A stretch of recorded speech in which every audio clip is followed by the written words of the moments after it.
Listo. Bueno, muy buenos días. Nos encontramos hoy, el viernes 8 de mayo del año 2020. Estamos aquí haciendo una grabación por internet, en donde vamos a hacerle una entrevista a Mario Campuzano, un decano de la institución de AMPAG, creador, forjador, con múltiples actividades dentro de la asociación. Mario Campuzano es médico, es especialista en psiquiatría, es psicoanalista individual y de grupo, tiene una capacidad productiva muy interesante, ha hecho ya varios libros, 5 libros, tiene múltiples colaboraciones en múltiples revistas, preparación de congresos, seminarios, en fin, tiene una gran productividad, porque combina toda esta atención clínica, su capacidad de análisis, su sapiencia y esta capacidad productiva que es tan importante. Como vamos a empezar nuevamente la circulación de nuestra revista, vamos a refundar una revista que ya teníamos iniciada, pero que la empezamos ahora. En el primer número de nuestra revista vamos a sacar números acerca de la pandemia y el psicoanálisis. Estamos muy interesados en contribuciones que los psicoanalistas podamos hablar lo que está pasando con la pandemia desde la perspectiva psicoanalítica. Y uno de estos primeros trabajos es precisamente una de las publicaciones de Mario Campuzano. Su publicación se llamará Pandemia y Aislamiento dentro de nuestra revista. La revista que esta será el primer número, que llamaremos Energía, teoría psicoanalítica en un contexto científico y cultural. Bueno, de esta publicación que él nos hace para la primera revista, pues tenemos precisamente diferentes contribuciones. Y entonces vamos a hacer un poco la relación de algunas contribuciones que hay a nivel internacional de lo que ha pasado con la pandemia, para que después de la numeralia ya tengamos pues, precisamente toda la contribución que Mario nos va a dar. Vamos a empezar primero con una investigación, con publicaciones que ha hecho la Asociación Psiquiátrica Americana acerca de los porcentajes de trastornos o las situaciones que ellos han visto en diferentes investigaciones. Esta publicación se hizo el día de ayer, precisamente, por parte de la Asociación Psiquiátrica Americana, ya con datos estadísticos. Y en Washington, donde ellos hacen su trabajo editorial, nos muestran los siguientes datos. Cerca de la mitad de los norteamericanos se encuentran ansiosos acerca de la posibilidad de contraer coronavirus, el 48%. Cerca de 4 de cada 10 americanos, el 40% exactamente, están ansiosos acerca de estar seriamente enfermos o de morir del coronavirus, pero más allá de estos porcentajes, el 62% de los americanos en Estados Unidos se encuentran ansiosos debido a la posibilidad de que los familiares o la gente a las que aman tengan coronavirus. Bueno, esta información que la obtienen y la publican el día de ayer acerca del bienestar de la vida que tienen en la pandemia, también se complementa con la siguiente información. Más de una tercera parte de los americanos, 76% de los americanos, dicen que el coronavirus es una enfermedad que está impactando seriamente la salud mental, y la mayoría, el 59% de los americanos en Estados Unidos, sienten que el coronavirus está teniendo un serio impacto en sus vidas día a día, en su cotidianidad. Además, el 57% de los americanos tienen la impresión de que esto va a tener un aspecto muy negativo en su vida económica. Y cerca de, más allá de dos terceras partes de los americanos, también el 68% tienen miedo de que el coronavirus tenga un impacto no solamente ahorita en su cotidianidad, sino en una economía a largo plazo. Entonces vemos que los números son como muy, muy importantes y sí son de consideración. Ahora, cerca de 4 de cada 10 adultos, el 39%, siente que la gente está sobrereaccionando, y que el mismo número no siente que y el mismo número siente que la gente no está sobrereaccionando, ¿no? Entonces ahí hay una cuestión más polarizada. Y el otro 20% siente que esto es como muy incierto, que no sabrían cómo decirlo. En otros números, también el 19% de la población norteamericana en estos estudios han reportado que tienen problemas para dormir. El 8% dice que tiene más problemas para consumir alcohol u otras drogas incrementado durante el periodo de la pandemia. Y el 12% dicen que se han sentido mucho más propensos y que han tenido mucho más incidentes de pelearse con la pareja con la que están viviendo durante este tiempo que han hecho el confinamiento, el 12%, ¿no? Y cerca del 24% de la población estudiada también dice que tiene problemas para concentrarse en otras cosas debido a estar pensando acerca del coronavirus. Entonces, bueno, con estos datos vemos que existe precisamente pues, una importante cantidad de alteraciones precisamente en la población americana. Ahora, por otra parte, tenemos aquí las contribuciones que hizo Alejandra Freire, que es una psicóloga, psicoanalista individual, psicoanalista de grupo. Nos hizo el favor también de hacer una averiguación acerca de los datos que estamos teniendo en el confinamiento y nos arroja la siguiente información con su investigación. Ella hace una relación de los niveles de confinamiento en diferentes partes del mundo y nos muestra que los mayores niveles de confinamiento a nivel mundial se encuentran en España y en Italia. España con 84%, Italia con el 78%. Vimos la situación que ellos vivieron. Después, en América Latina también el confinamiento ha sido importante. Tenemos, por ejemplo, Colombia con 77%, con porcentajes similares en otras partes de Latinoamérica. En México el confinamiento ha sido del 59% y todo esto que estamos hablando tiene que ver con la presencia en centros comerciales. En cuanto al tránsito, la capacidad de tránsito de las ciudades, también vemos importantes confinamientos en Francia como primer lugar, y en segundo lugar Italia y España con 70 y 63%. En América Latina el confinamiento ha sido menor. Aquí sí México tiene una disminución del tránsito del 57%, Alemania 42%, Brasil 50%. Y es interesante porque Brasil, a pesar de que el presidente no está de acuerdo con el confinamiento, ha habido una serie de decisiones locales por los estados donde sí se ha mantenido finalmente este confinamiento. Asimismo, también podemos ver que, bueno, en México las actividades recreativas han disminuido el 59% como promedio. Vemos que difieren estados, hay estados que lo cumplen mucho más, principalmente la Ciudad de México, Nuevo León, y Monterrey, Guadalajara son las ciudades más disciplinadas. Menos disciplinadas han sido Tabasco principalmente, en cierto momento Michoacán, Sinaloa. Y ahora, en cuanto a los aspectos de violencia intrafamiliar, también vemos acá que hay algunos aspectos que son interesantes. Se dice, con esta investigación que nos logró hacer Alejandra Freire, con los datos que están en Protección, que es una plataforma para dar información internacional, dice que en China se incrementó 90% de los casos de violencia durante la pandemia. En Argentina las denuncias aumentaron un 39%. Desde el inicio del confinamiento. También se produjeron 19 feminicidios. En Australia, la violencia se incrementó dentro de la casa 75%. En Estados Unidos, el número de reportes fue 2,000 veces mayor que lo habitual. En México, el secretario ejecutivo del Sistema Nacional de Seguridad Pública dice que se recibieron alrededor de 64,000 llamadas de mujeres para solicitar ayuda, que es 2,000 al día, 87 cada hora. En Nuevo León, la Fiscalía Especializada en Feminicidio registró un aumento del 35%. Y en Michoacán, la Secretaría de Igualdad Sustantiva y Desarrollo de las Mujeres reportó un aumento en el número de mujeres atendidas por violencia de género de 60 a 85 y un incremento de 60% en el número de mujeres canalizadas a un refugio. Bueno, con toda esta información, pues ya tendremos un contexto primero global, numerálico, estadístico, acerca de cómo es que están habiendo consecuencias ya plasmadas, ¿no? En documentos de investigaciones que ya se han hecho.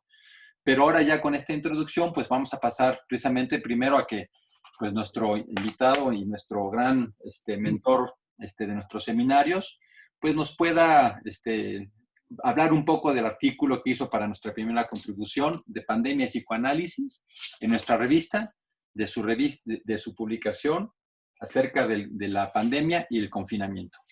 Mario, ¿podrías decirnos un poco, pues, decirnos qué hablaste en tu artículo, qué contribuciones tienes, qué reflexiones has hecho al respecto?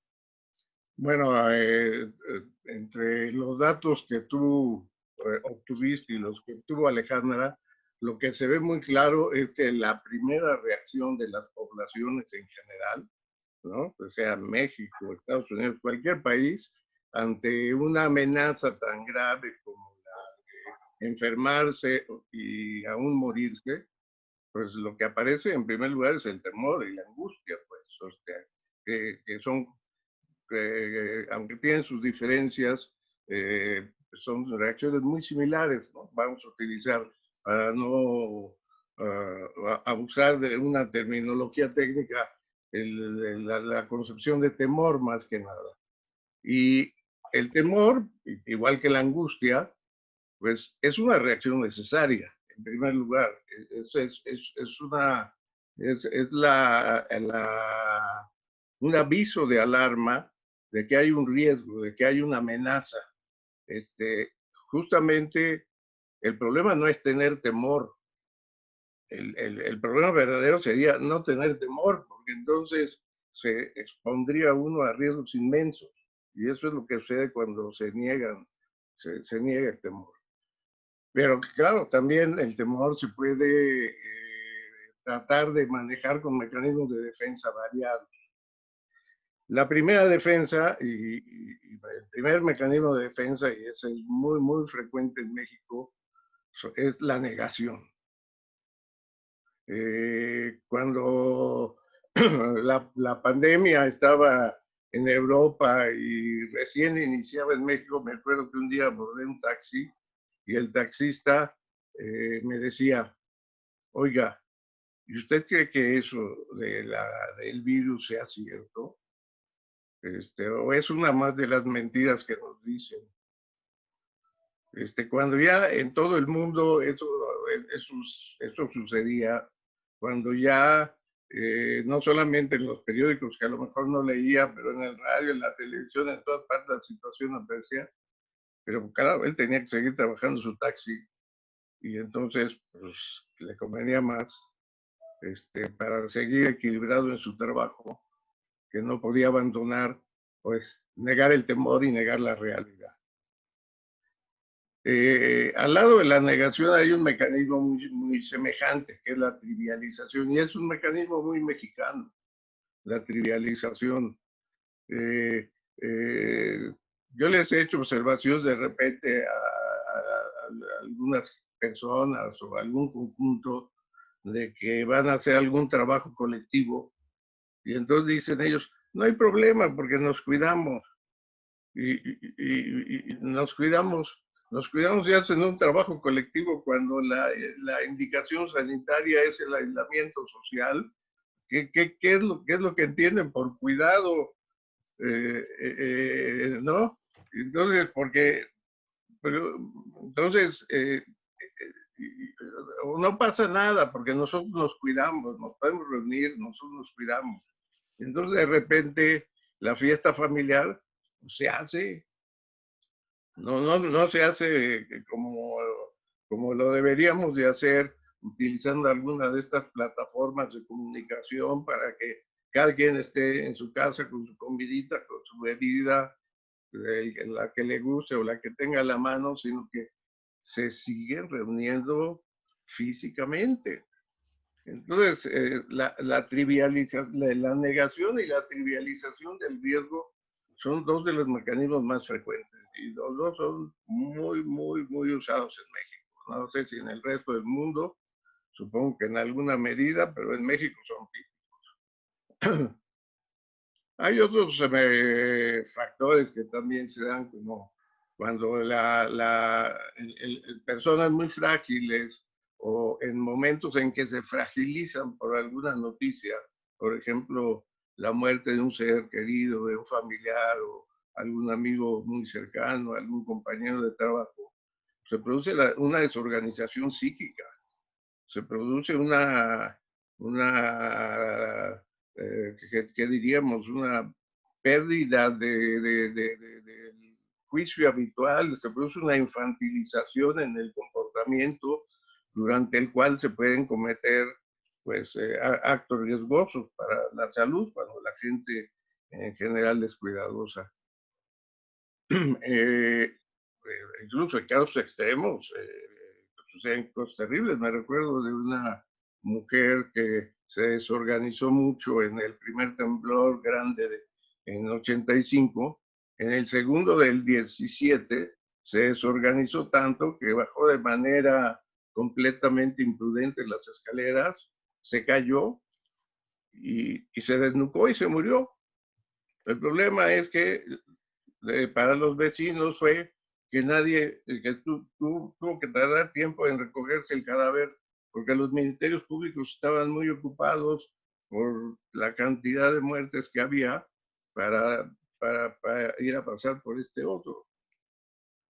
Entonces, por supuesto, también hay depresión, por supuesto, en casos extremos llega a haber suicidio, irritabilidad y agresividad, pues hablaron de la agresividad contra las parejas y del abuso de sustancias para tratar de calmar el temor y la angustia que se sienten, por supuesto. Y uno de los trastornos que son más frecuentes es trastornos del sueño. Trastornos del sueño, muy frecuentes, dificultades para dormir.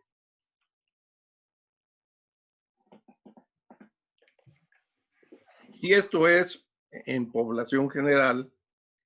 Imagínense cómo es en los médicos y enfermeras que tienen que asistir a los hospitales y algunos de ellos los han convertido en hospitales COVID y están más expuestos que nunca a un problema. Bueno, entonces, y mientras tanto, los que pueden estar aislados, la indicación sanitaria en general se hace desde las autoridades de salud, es el aislamiento social. El aislamiento social en casa, sin contacto con los demás. Pero repito, mucha gente no entiende eso, el aislamiento social. No es que se aíslen se aísle la pareja o se aísle la familia, sino que igual visitan al abuelo que vive a lo mejor cerca de allí, y etcétera, etcétera. No es que le hablen por teléfono, sino siguen manteniendo el contacto físico. Los que sí mantienen, aún con estas desviaciones, la situación de aislamiento social en sus hogares, muchos de ellos, por supuesto, en estas grandes ciudades son departamentos, pues están en una situación que me recuerda mucho lo que se reportaba en la Primera Guerra Mundial, donde se utilizaba la técnica militar de las trincheras, y donde los psiquiatras lo que reportaban era que encontraban que había más estrés muchas veces en los soldados que estaban en las trincheras, en la tensa espera del ataque enemigo, que aquellos otros que ya entraban en batalla, porque finalmente aquellos ya entraban en una realidad y en una descarga física, inclusive, del enfrentamiento militar. Pero los que sufrían mucho más estrés, mucho más temor, mucho más angustia, mucho más trastornos, todo esto que mencioné, eran los que estaban en la tensa espera en las trincheras. Y eso justamente es lo que pasa en muchos casos en las situaciones de confinamiento. Estamos en la tensa espera del ataque de un enemigo invisible, son esos virus, y que tenemos que tomar pues una serie de medidas muy limitadas para evitar enfermarnos. La primera gran medida desde la salud pública es justamente el aislamiento social. Pero, y la higiene, pero una higiene que pues, tiene que ser una higiene exagerada a lo que entendemos habitualmente por higiene. Pues implica cuando menos dejar el calzado que se usa en la calle, en la entrada de la casa o afuera de la casa, cambiarse. Las gentes que trabajan en los hospitales implica tener una bolsa para dejar toda la ropa que traen del hospital en esa bolsa, desnudarse pues e irse a bañar enseguida. Y además, cuando viven en familia, pues el problema de no permitir eh, eh, el, el, el,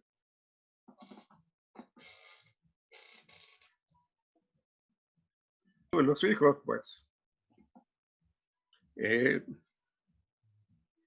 mm, eh, pero bueno, Sí,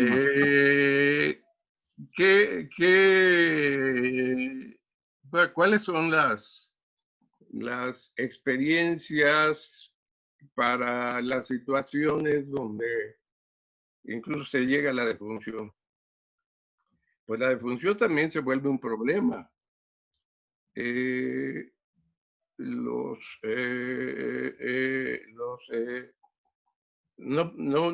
inicialmente no se permitía que los familiares los vieran por el temor de que se contagiaran, pero se dieron tantos problemas de desconfianza y hasta agresividad de los familiares que vieron las autoridades de salud necesario pues aceptar que hicieran la identificación, porque si no el lío era todavía mayor. uh-huh. Sí, y ahí Mario, fíjate que me gustaría hacerte como una observación y pregunta, porque dadas las condiciones mexicanas acerca de cómo son nuestros vínculos, creo que ahí tenemos mucho para reflexionar de cómo son. Mario, como contribuye con publicaciones a la sección cultural de la jornada, porque está muy interesado siempre en los aspectos de salud mental y los aspectos de tipo cultural. Creo que en esto estamos viendo aspectos bien interesantes, porque lo que se ha visto hasta ahorita a nivel de la información, comunicación, porque siempre está buscando pues, lo que es más alarmante para poderlo publicar y meter en imágenes. En realidad ha sido estas vivencias donde la familia se queda afuera y no puede saber de su familiar. Sabemos que es una enfermedad tan contagiosa que sería imprudente tener este tipo de permitir el acceso tan sencillo a la familia, porque entonces sería un contagiadero y sería mucho peor. Los hospitales se convertirían en fuentes de contagio y la solución médica, epidemiológica, de no permitir que entren los familiares y que estén allí aislados para que no se haga mayor contaminación, que es muy buena decisión médica, por situaciones burocráticas o dificultades de la comunicación con esta urgencia de la pandemia, hemos encontrado que las escenas que más han empezado a correr por el mundo son aquellas en donde los familiares están desesperados de no poder ver a su familia, ¿no? Y creo que esto llama la atención porque es algo que pareciera de la forma en que los mexicanos estamos inclusive acostumbrados a acercarnos, con esta observación además que tú hacías hace rato, de que el virus tiene una forma de contagio que con información médica científica, el aislamiento se pide precisamente para evitar ese contagio. ¿Y qué nos pasa en nuestro chip psicoemocional? En donde nos cuesta trabajo poder modificar esa manera de acercarnos a los seres queridos por pensar que cuando ya estamos con los seres queridos es como si ya no hubiera un problema, ¿no? Lo que decías hace rato, que nos estamos cuidando y aún así las gentes se reúnen como familia, ahí estaríamos viendo como que en México tenemos ciertos chips del afecto que no van con el infecto, es decir, un poco entre la información popular de la gente sobre qué tanto conocen sobre las enfermedades infecto-contagiosas y la otra, nuestra forma afectiva, ¿cómo verías, no? Ahí, ¿qué nos pasa a nivel social, grupal, a nivel grupal familiar, a nivel social, que nos cuesta trabajo poder ubicar pues estas formas nuevas, como que no nos cae el 20. Sí, Mario. Muy poco tolerables por las familias mexicanas. Y pues todo se vuelve muy complicado porque pues la muerte del paciente es solitaria.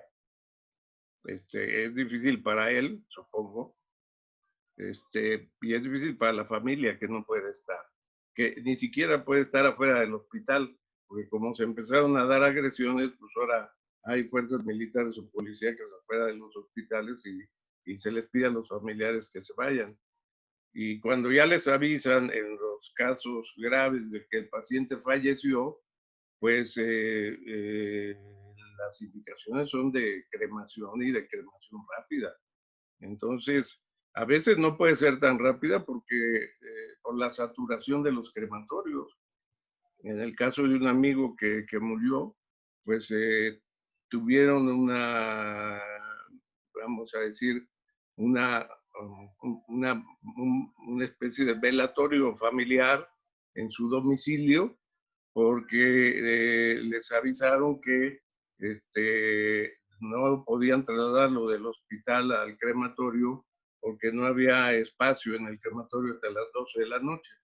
Así es que de 10 a 12 de la noche pusieron una especie de velatorio en el domicilio donde vivía pues, el señor, los hijos. Y pues al crematorio pues, podían ir dos personas a recoger las cenizas. Entonces, son condiciones muy sui generis en general y sobre todo muy poco soportables para los mexicanos y sus costumbres de afecto. Entonces, en fin, la situación de los médicos, médicas y enfermeras, pues es muy dura, por esa razón, muy dura. Todos van con miedo. Es imposible que no lo sea, pero es un miedo realista. Entonces, yo quisiera relacionar esto, ahorita estamos en una parte muy humana, pero esto forma parte también de las realidades animales. Los etólogos, esos biólogos que se dedicaron a estudiar a los animales y comportamiento de los animales en su entorno natural, pues después incursionaron también en el comportamiento de los animales en situaciones diferentes a su estado natural.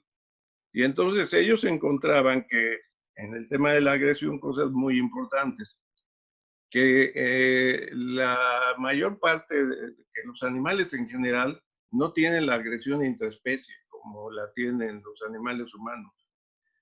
Y no la tienen porque tienen un control instintivo para no realizarlo. Agreden a otras especies, ¿no? Pero es excepcional, por ejemplo, por una pelea por el mando solamente, que se hagan una agresión interespecie y tienen ciertas señales de que uno se da por vencido y no lo mata, pero cosa que en los humanos no sucede. El problema de la agresión en los humanos es que la mayor parte de su conducta ya no está sujeta a situaciones instintivas, genéticas, como en otros animales, sino que el control de su agresión está sujeta básicamente a su educación, a su modulación por la familia y la sociedad. Y cuando esto no se realiza adecuadamente, pues vemos todos los problemas sociales que conocemos derivados de la agresión. También descubrieron los etólogos que cuando estos animales que no tienen agresión interespecie en condiciones normales viven en condiciones anormales, por ejemplo, condiciones de confinamiento en espacios estrechos, ahí sí se produce la agresión interespecie con mucha facilidad. Entonces, yo creo que en este incremento de la agresión que vemos con las indicaciones de aislamiento social, pues se unen ambas cosas, como las fuentes más animales que todavía permanecen en nosotros y las fuentes más humanas.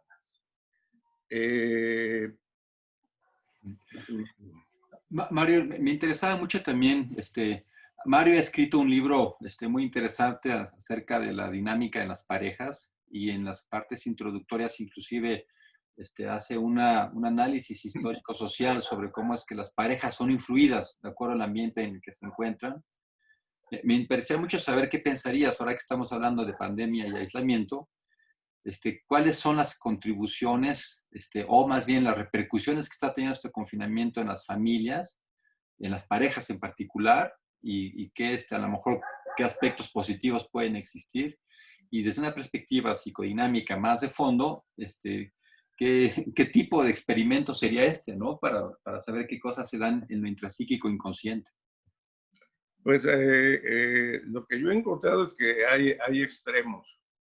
Eh, algunas parejas y algunas familias tienen la capacidad afectiva y la madurez para aprovechar esta situación para, para hacer una vida familiar más estrecha, que en condiciones normales por el trabajo no pueden hacer. Y entonces, pues hacen juntos pues, rutinas de limpieza de la casa. Es muy frecuente que de pronto cocinen, que cocinen los hombres o cocinen en grupo o enseñen a los hijos a cocinar, en fin, que la parte de una tarea que sería el preparar las comidas se vuelva también un momento de unión y esparcimiento familiar. O que vean una película y la comenten en la televisión, por supuesto, etcétera, etcétera, etcétera. Eh, en otras sucede pues lo que se reportaba en todo el mundo, ¿no? Lo que se incrementa es la agresividad. Pero ciertamente, bueno, yo creo que hay un buen número de familias para las cuales esta ha sido una gran oportunidad de acercamiento y de hacer una vida familiar más intensa de lo que el trabajo habitualmente les permite. Y también se ha dado una situación particular. De pronto, relaciones de pareja que recién iniciaban, y generalmente por iniciativa de la mujer, de repente proponen al hombre hacer la cuarentena juntos. O sea, una situación extrema de, digamos, de iniciar una vida amorosa, así como me recuerda también uno de los estilos de aprendizaje de idiomas, que es ese que llaman de inmersión profunda, que es viviendo con una familia que habla el idioma que se pretende aprender y donde no hay otra posibilidad que empezar a manejarlo, pues. Entonces, estas parejas que aprovechan las situaciones de cuarentena para hacer esta inmersión profunda en la relación, pues es también un fenómeno muy particular de los jóvenes en esta situación, y especialmente de las mujeres que pues en esta época ya tienen una iniciativa mucho mayor que las de las generaciones anteriores. Y bueno, pues por inmersión profunda o por la forma convencional de aprender un aprendizaje, aprender un idioma extranjero, pues igual pasa con estas parejas. Algunas les viene bien y se dan cuenta que se pueden llevar maravillosamente, y otras, pues no he visto ninguna que se pelee, pero sí que a medio camino se van, por ejemplo, a su departamento o con su familia de origen más frecuentemente y no terminan la cuarentena con la pareja como se había establecido. Y ahí, Mario, fíjate que sería interesante, sin hacer una polarización absurda, tomando en cuenta que hay siempre una pluralidad de posibilidades en en todas las áreas, ¿no? Del humano. ¿Tú pensarías que, a pesar de eso, de saber que esto es complejo y que siempre hay de todo en todo, ¿tú crees que existiría alguna diferencia de género en la manera en que está tomando el confinamiento el hombre y la mujer? Sí, sí, sí, sí. La mujer en general es más tolerante para todo. En las épocas de desastres se ha visto que la mujer siempre tiene más habilidad para conseguir comida, para arreglárselas, para estar de buen humor.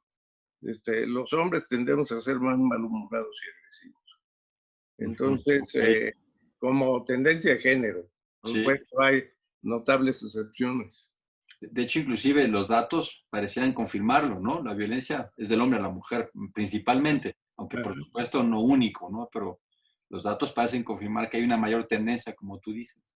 La mujer es mucho más tolerante y adaptable, y creo que eso persiste aún en las nuevas generaciones. Hasta parecería arquetípico de estos modelos, ¿no? Del hombre cazador y la mujer más puede Ah, estar en casa, ¿no? El hombre le cuesta sí, trabajo que lo encierren, pues. sí, sí, sí, sí, Y sí. tampoco es casualidad la prevalencia de hiperquinesia en los hombres, ¿no? Las conductas impulsivas, la agresión, ¿no? Eh, Nada más, digo, por eso es uno de los factores más importantes que se ha hablado sobre por qué los hombres mueren más rápido que las mujeres o tienen una expectativa de vida más baja en función de estas características que se exponen más, pues. sí, sí. Mario, otro aspecto que me parecería muy importante, tú que has hecho trabajos sobre sueño muy interesantes, ahora que estamos en la pandemia y que cada día que despertamos parece que seguimos en el mismo sueño, ahora sí que se cumple, que no sabemos si estamos en el sueño o estamos en la realidad, en este tipo de situaciones como el confinamiento. ¿Qué pensarías desde esa perspectiva inconsciente, ¿no? Cuando nuestro sueño, nosotros como psicoanalistas siempre hemos puesto énfasis en cómo es una vía regia al conocimiento del inconsciente. ¿Qué pensarías de esta pandemia que nos tiene confinados en situaciones que parecen un sueño continuo? Pues sí, sí, muchas gentes tienen a ratos esa vivencia de un estado niroide, de estar en una situación tan extraña que no la viven fácilmente como la realidad. Por supuesto, no es que se queden ahí, son cosas momentáneas, temporales. Pero también es cierto que me han llevado pocos sueños en esta temporada de la pandemia en el trabajo psicoanalítico, porque pues así como todo se empezó a hacer a distancia para mantener el distanciamiento social, se empezaron a utilizar todas estas tecnologías, pues los médicos también, sobre todo aquellos que lo pueden aprovechar fácilmente como los terapeutas, pues en realidad seguimos trabajando, solamente que ya no trabajamos presencialmente, sino a través de alguna plataforma de estas. Sí, sí. Eh, Oye, Mario, y, y bueno, pues eso produce cambios indudables, no tanto entre el formato que cambia el ambiente general de temor y la situación cambia. O sea, la gente sigue planteando en los tratamientos psicoanalíticos pues sus temas de conflicto, pero, pero siempre enmarcados y en algunas veces muy destacados los problemas generales de amenaza a la muerte. A mi edad resulta que ahora me vienen a ver personas de mayor edad que los que nunca tuve en mi vida, ¿no? No solo creo que no solo por mi edad, sino porque ya las gentes de esas generaciones ya tenían más, digamos, eh, educación psicológica para buscar tratamientos psicoterapéuticos. Y bueno, pues en ellos es un tema permanente porque pues, este virus nos amenaza principalmente a las gentes de la tercera edad y a aquellos que están enfermos. Y si en algún viejo se juntan ambas cosas, pues peor aún. Entonces, sí, las situaciones psicoanalíticas, las terapias psicoanalíticas siguen siendo trabajándose sobre la subjetividad y la conflictiva particular de cada persona, pero sí siempre enmarcados en el realismo de la amenaza que estamos sujetos. Y los sueños aparecen poco, ok. Alguno me dice, Sí, tuve un sueño, pero no me acuerdo. sí, te iba a decir que es muy chistoso, como estamos viviendo un confinamiento que parece un sueño, El punto es que en vez de hablarte del sueño, te hablan de su realidad, que es un sueño. Entonces, Sí, sí, sí, también la actividad totalmente. onírica, pues no sé, puede ser que en ese sentido tenga ahí una serie de intercambios, ¿no? De lo consciente al inconsciente, de la vigilia al sueño. Y bueno, en efecto ahí hay una parte que es muy interesante para hacer mucha teorización. Oye, y también nos interesaría mucho pues conocer tu concepción de lo que estamos viviendo en función de todo esto que Freud en su momento hablaba de lo siniestro, en esta repentina situación donde de repente lo cotidiano ya no es lo cotidiano y las cosas son como no son siempre. ¿Qué pensarías de todo este proceso intrapsíquico en donde de repente lo cotidiano deja de ser un punto de referencia tan claro como lo era en el pasado? Sí, sí, porque todo el mundo se ve a través de estos medios virtuales, la televisión o los nuevos medios de comunicación, o de las ventanas. Entonces, sí, y además, pues lo que uno ve desde las ventanas que dan a la calle es que la circulación de autos es menor, la circulación de gente es menor. Si se llega a salir para comprar algún medicamento o alimentos, pues o sea, hay un ambiente general de tensión. Hay un ambiente general de tensión y de temor. Eh, la, em, y salen los temas económicos, por supuesto, como en el reporte de Estados Unidos. Las epidemias se acompañan siempre de efectos económicos negativos, de efectos sociales negativos y hasta de efectos políticos. Ahí no diría ni negativos ni positivos. Pero los conflictos políticos se agudizan. Sí, sí, sí, sí, eso lo estamos viendo, ¿no? En todo el mundo, incluyendo México. Mario, Y en este caso, perdón, nada más para terminar eso, y en este caso aparece la pandemia en un momento muy desfavorable, porque el neoliberalismo como modelo económico ya empezaba a versele signos de agotamiento y entró en crisis importante en 2008-2009, la crisis financiera de 2008-2009. Y a pesar de las enormes cantidades de dinero que se le inyectaron al sistema financiero, el sistema financiero no logró remontar la crisis. Lo más que se logró y en donde nos encontrábamos desde entonces es en un estado crónico de depresión económica que, que ahorita con el agregado de la pandemia pues se vuelve una recesión aguda o tiene el riesgo de volverse una recesión aguda. Entonces, el dilema ahora es que pues la terminación del ciclo de la epidemia pues es la terminación de donde la mayor parte de la población quede ya contagiada, inmune, o fallecida, pero todavía quedarán algunas huellas por ahí y entonces no va a haber una situación completamente segura y se van a tener que reiniciar las actividades económicas con un costo de vidas humanas inevitable.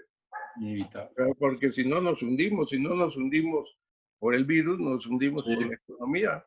sí, sí, sí, sí. Ese trabajo interconjunto de infectólogos, principalmente epidemiólogos y los economistas.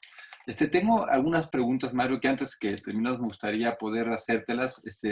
En el taller que Mario imparte hace muchos años de psicoanálisis grupal, varios de los asistentes tienen algunas preguntas que querían hacerte, entonces empiezo con las de Dante García, el doctor Dante García, también psiquiatra, psicoanalista individual y de grupo, que quería preguntarte algunas cosas para esta entrevista, ¿no? Dante nos manda a preguntar que si existe algo positivo en este aislamiento social. Bueno, sí, lo que mencionaba, las relaciones se pueden estrechar y se pueden vivir de una manera más completa sin el distractor del trabajo. Y eso, quienes lo logran, pues es una experiencia que seguramente será abundante para toda su vida. Ok. Otra pregunta. Bueno, ya esta nos explicaste ampliamente la diferencia entre aislamiento y distanciamiento social, pero en esta otra pregunta, Dante pregunta que si, ¿qué otros factores podrían influir para que el sufrimiento sea tan significativo en un gran número de personas debido a esto? Creo que ya has dicho varias cosas, ¿no? Sobre qué cosas están alrededor del confinamiento y la pandemia, pero no sé si quisieras agregar alguna otra cosa más. Pues sí, muchas gentes, las gentes que están acostumbradas que tienen poca costumbre de vivir consigo mismos o de vivir en el hogar, tienen grandes dificultades. Yo me acuerdo de que hace muchos años tuve una paciente que un día me decía, yo veo a mis compañeros de trabajo que pierden el tiempo para no llegar a sus casas, porque no saben estar en sus casas. Y agregaba, y yo los entiendo muy bien porque soy exactamente igual. Ese tipo de personas, por supuesto que deben de sufrir mucho al llegar a sus casas, porque están acostumbrados a estar afuera. Eh, eh, Ahora, también se da en estas cosas otro tipo de aislamiento social que no es el indicado por razones digamos, oficiales, sino aislamientos espontáneos de comunidades y de naciones. Eh, en varios municipios del país han cerrado carreteras para tratar de evitar que entren foráneos que lleven la enfermedad. Y eso no ha sucedido solamente en México, sino ha sucedido en muchas otras partes del mundo. Y a veces entidades más grandes, los viajeros que andaban turisteando en Europa tuvieron serios problemas cuando las naciones europeas empezaron a cerrar fronteras. Algunos lograron salir y otros quedaron atrapados. Todavía tenemos varios mexicanos fuera del país, de esos que estaban viajando y que al cerrar fronteras ya no pudieron salir a tiempo. O sea, se dan mecanismos de protección también espontáneos mediante el aislamiento. O sea, y esto es un factor que va totalmente en contra de todos los elementos que había planteado antes el sistema neoliberal, donde uno de sus ejes era justamente la globalización. Entonces, yo creo que este replegamiento hacia lo más chico, la comunidad, el municipio, el Estado, la nación, es una tendencia que, contraria a la anterior, que puede desagregar uniones como las de la Unión Europea, que puede afectar el proceso, este puntal del neoliberalismo que fue la globalización, y que ya se veía desde antes, donde persistía la globalización, pero mezclada con un proteccionismo económico. Entonces, sí hay una afectación no solamente en los niveles más pequeños, sino en los niveles más grandes hacia un proceso de replegamiento en lo pequeño y evitación de los grandes conjuntos. Ok. Y en particular de todo esto, el doctor Dante García tiene otra pregunta, que ya ahorita hiciste esta visión, ¿no? Desde lo micro, desde el individuo, la pareja, la familia, el grupo, el país, el mundo. Él en particular estaba interesado en saber qué era tu opinión sobre qué consecuencias iba a tener en el humano, en su emocionalidad, el home office. Mm, Pues yo veía hace años que las compañías transnacionales trataban de impulsar el home office y tenían dificultades para lograrlo en México, eh, porque a muchas gentes no les gustaba trabajar en su casa o no tenían condiciones de privacidad para poder hacer home office en su casa. Eso ha ido cambiando a través del tiempo y en las nuevas generaciones ya es frecuente que a veces, no todo el tiempo, a veces todo el tiempo y a veces algunos días hagan estancia en la oficina y otros días hagan home office. Entonces, pues yo creo que esta tendencia se va a incrementar porque pues es una tendencia que a las empresas les beneficiaba mucho, se ahorraban local, renta, mantenimiento del local, electricidad, muchas cosas, porque entonces el empleado los cubre por su cuenta. Ujú. Entonces, sí va a haber un incremento de este tipo de cosas y también pueden salir cosas positivas, ¿no? Por ejemplo, el que estemos utilizando cada vez más en nuestro trabajo médico las situaciones a larga distancia, pues puede permitir que en un momento dado haya centrales, por ejemplo, para interpretación de electrocardiogramas, encefalogramas, y que haya nada más un conjunto de técnicos en los lugares que los tomen y un conjunto de cardiólogos expertos que los interpreten. Ujú, ujú. Este, cada vez más tenemos pacientes que hacen una estancia en el país y después los continuamos viendo en el país donde radican a través de estos medios y algunos pues que viven en el exterior pero que se sienten que los puede entender mejor un psicoanalista de su propia cultura, pues algunos hacen una petición directamente desde un país extranjero a ser tratados de esa manera. Ok. Fíjate que indudablemente, ahora sí que a veces la cotidianidad es la que marca la pauta en el lenguaje y no cabría duda que en cualquier momento ya la RAE tendría como una adaptación de un nuevo anglicismo dentro de nuestro lenguaje, porque todo el mundo ya hablamos de home office, otro anglicismo más que llega para quedarse, ¿no?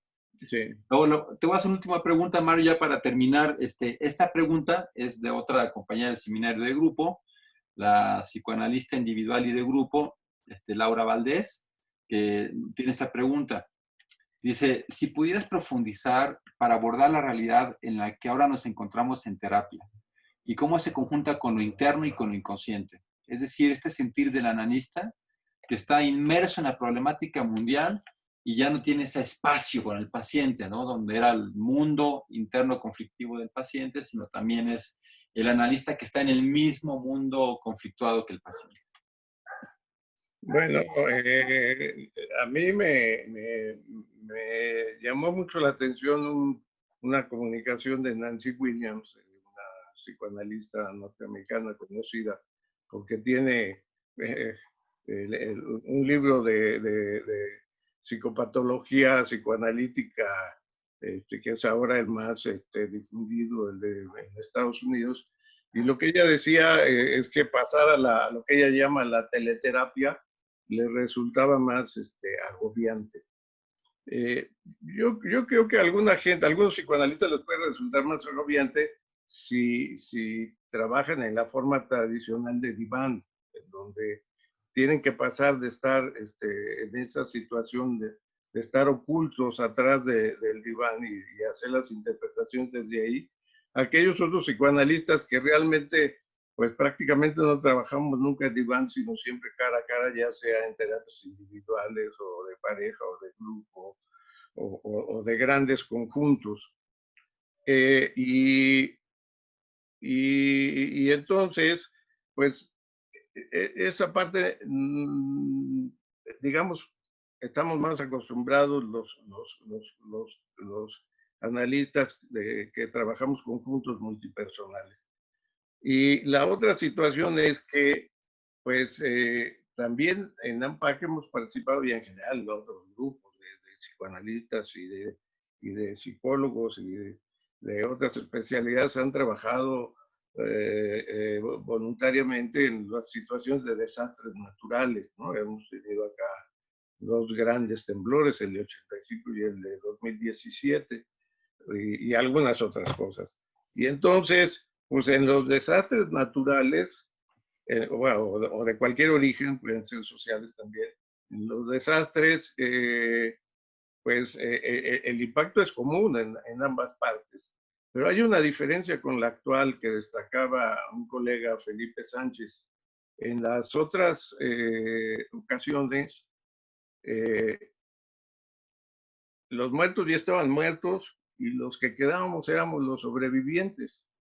Y todos estábamos sufriendo el impacto postraumático, pero no estábamos ya en el riesgo. La diferencia ahora es que todos estamos en riesgo, pacientes y analistas, pacientes y terapeutas.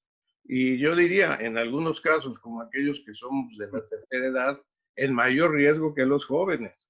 Sí, sí, sí, sí. Entonces, pues eso le da posiblemente un tono de mayor cercanía, porque muchas cosas no se pueden frasear como de ustedes, sino de nosotros, tal situación, nosotros tenemos tal amenaza, ¿no? Entonces, sí da a las terapias un tono de mayor realismo, todos estamos amenazados, y un tono de mayor horizontalidad. Y además las implicaciones que tiene el proceso transferencial contra transferencial, donde ahora también se está inmerso que en el encuentro puede haber una infección real del paciente al terapeuta y del terapeuta al paciente, haber infectado al terapeuta, haber infectado al paciente, todo lo que se mueve atrás de los procesos transferenciales y contratransferenciales, ¿no? Ok, bueno, Mario, pues nada más para terminar, ya habías hablado de médicos y enfermeras, pero ¿quieres decir algo más a una profesión como la médica y de la enfermería que tradicionalmente han sido de mucho servicio, sacrificio? Todos sabemos que en medicina se desvela uno mucho, trabaja uno mucho, las retribuciones económicas a nivel institucional no son correspondientes al esfuerzo y la capacitación que sí tiene este personal, pero ahora que han tenido lugares agresiones en contra de los médicos y que los médicos tienen que separarse de la familia y que no pueden abrazar a su familia. ¿Algún comentario más de esta parte? Pues que las condiciones se vuelven cada vez más difíciles. Realmente es una profesión que se sostiene por vocación más que por otro tipo de cosas, ¿no? Y se sigue necesitando eso. Pero además, pues resulta que acá en México me llama la atención que el número de mujeres en la profesión médica se vuelve cada vez mayor. Sí. Cuando yo estudié en la prehistoria, eran pocas las mujeres en comparación con el número de hombres. Cuando una de mis hijas estudió como 30 años después, o no sé cuántos, ya, ya, ya eran la mitad, y lo que me cuentan ahora es que es un número mucho mayor a la mitad, y, y que y que algo estábamos haciendo mal en la educación de los hombres, porque en la UNAM que se entra por un concurso de conocimientos, pues una de dos, o los hombres ya no les interesa entrar a medicina, o son menos capaces que las mujeres de tener el nivel de conocimientos que se requiere, porque se quedan más mujeres que hombres. Sí, eso es un hecho hace muchos años, ¿no? Bueno, Mario, pues vamos a cerrar nuestra entrevista. Muchas gracias siempre por tu generosidad, toda la experiencia, la acumulación de teoría y de análisis que tienes, pues te lo agradecemos mucho que nos puedas vertirlo a través de una entrevista. ¿Algún apunte final para poder cerrar la entrevista de hoy?